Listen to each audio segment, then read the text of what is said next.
Hey everybody, it's Pete Hachel here again. I hope you're having a great day. Today's video is going to be a little bit different, and it's my first gear video, so here it goes. So I've been playing guitar for a while now, and I took a very big break, about a 10-year break, and started playing guitar again probably 8 years ago. Started getting into the scene and the gear again probably around 5 or 6 years ago. And since having taken a break and getting back in, I found a few things that I'm not exactly happy about that's creeped in or have stayed around in the guitar scene since I took that break. So, quite frankly, I'm a little concerned. So here's 5 things I hate about guitar in 2019, and one thing I love. So I should start off by mentioning that this is just my opinion. This is what I think about guitar, and you're more than welcome to disagree. Also, this video isn't being sponsored, and yeah, hope you enjoy. So first cab off the rank are fret wraps. I hate these things. They look stupid, they look like a scrunchie on the end of the guitar, and I just can't stand them. Now, they're supposed to be there so you don't have errant notes coming through the mix, or you don't have overtones coming through the mix, meaning the noise the strings makes pass the nut to the tuners. And I understand that whole concept. I actually understand where it came from too.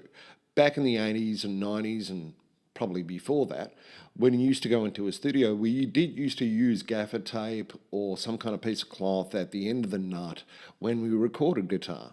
Now, this was important because we were recording on tape and we couldn't take things out.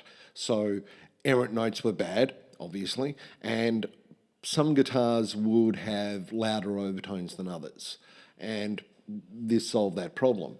But now it's crept its way into live playing and I can't stand it. As far as errant notes are concerned, it's just playing live.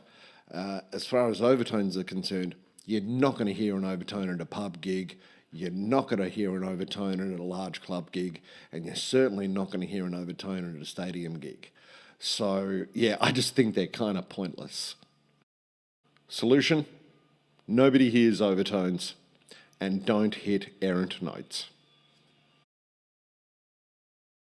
So the next thing on the list is not a new thing at all. It's actually really, really old. It's a capo. I've never used a capo and I don't think I ever will. I understand the point of the capo, or I believe the original point of the capo was to essentially play open chords at different positions with all their extensions. So if you take a D, for instance, and you play a D4, or if you play a D7 in an open chord fashion, if you put that up, if you put the capo at the 3rd fret, you could do all of that in F. And that I understand, I get that, that's not a problem.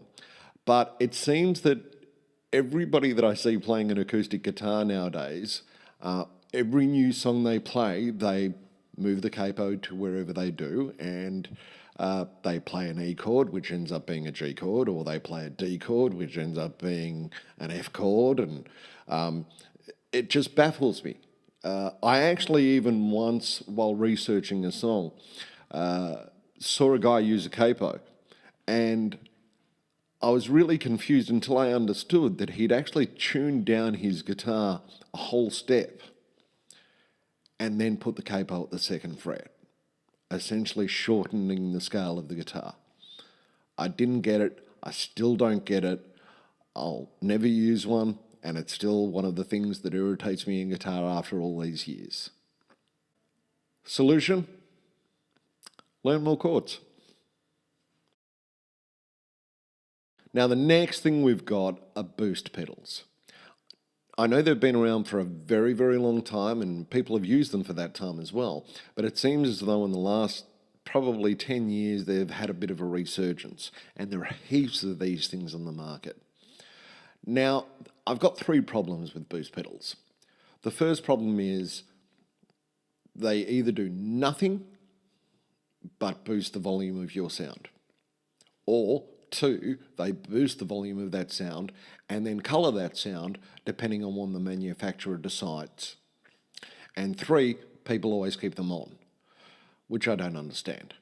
So in the first case, when you're soloing, you probably want a different kind of sound. You'll probably want to arrange different frequencies. So therefore, a boost pedal that does nothing but increase the volume of your sound is kind of pointless. In the second case, you've got to go search for the exact pedal that you want with the exact coloration that you want throughout the market. And there are hundreds of these things out there. And in the third case, I've seen many players have a boost pedal always on.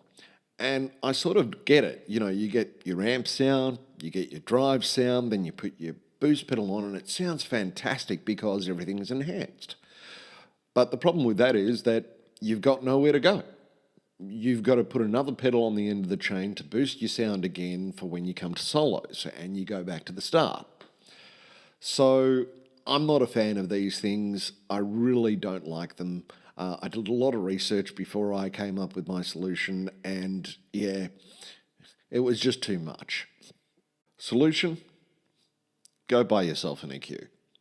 You'll get more volume, and you can dial in the sound that you want. So the next thing, man, I'm going to get a lot of hate for this one. Pedalboards.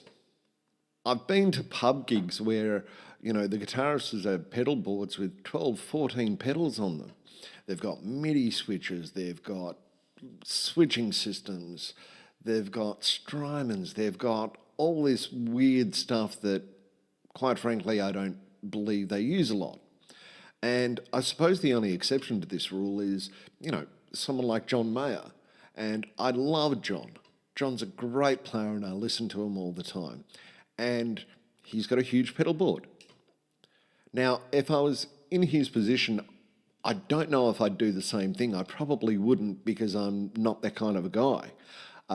But, you know, for a club gig or a pub gig, you sure as hell don't need something that looks like it's been put together by an electrical engineer. So this is my pedal board. Pretty simple. Wah, 2 drives, an EQ, a chorus and a delay. And I'll be doing a video on an upgrade on this pedal board pretty soon, but it's not going to have much more than that. So, yeah, I just don't get it, guys. Really don't. Solution? Just use what you need. Get a great sound and just go from there. So the last thing I can't stand about guitar in 2019 is tapping.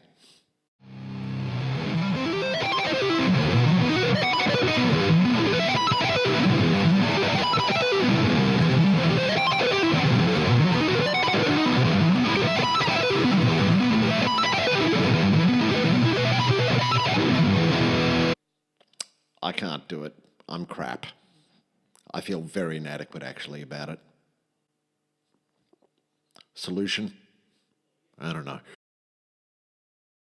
So I want to end on a positive and want to talk about something I love about guitar in 2019, and that's YouTube.